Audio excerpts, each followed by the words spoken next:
À la veille des commémorations de la révolte du ghetto, l'artiste Gabi von Zeltman s'active avec son équipe technique autour de la Tour Bleue de Varsovie, un bâtiment de verre bien connu des habitants de la ville.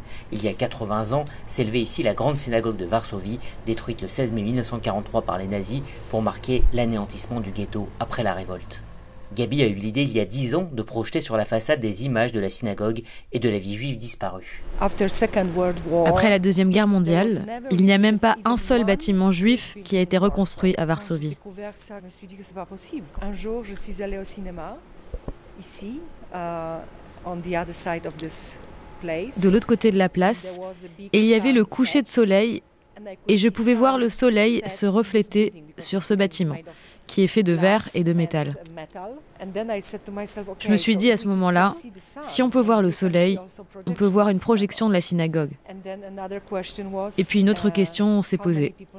Combien de personnes ici savent qu'il y avait une synagogue ? Pas beaucoup. L'histoire tragique des Juifs de Varsovie résonne avec celle de son propre grand-père, mort à Auschwitz, un sujet dont elle ne parlait que très peu, tout comme de ses origines juives découvertes très tard. Non, je ne savais pas. Je ne savais pas, c'était très late. Mais aussi, puisque Pologne, c'est toujours difficile. Pourquoi c'est difficile ?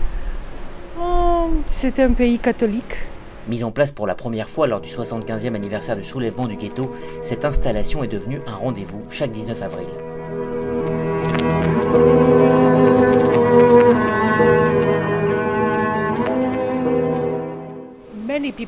Beaucoup de gens me disent que désormais, quand ils passent à cet endroit,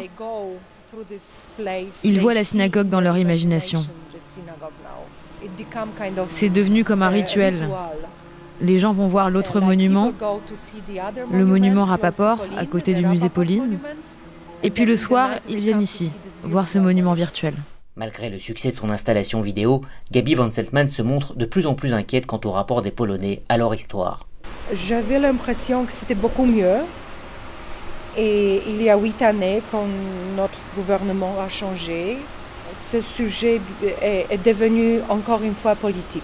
Vous savez qu'on peut réveiller les ressentiments, les strange behaviors. Les comportements étranges, la propagande, et c'est ce qui se passe en ce moment.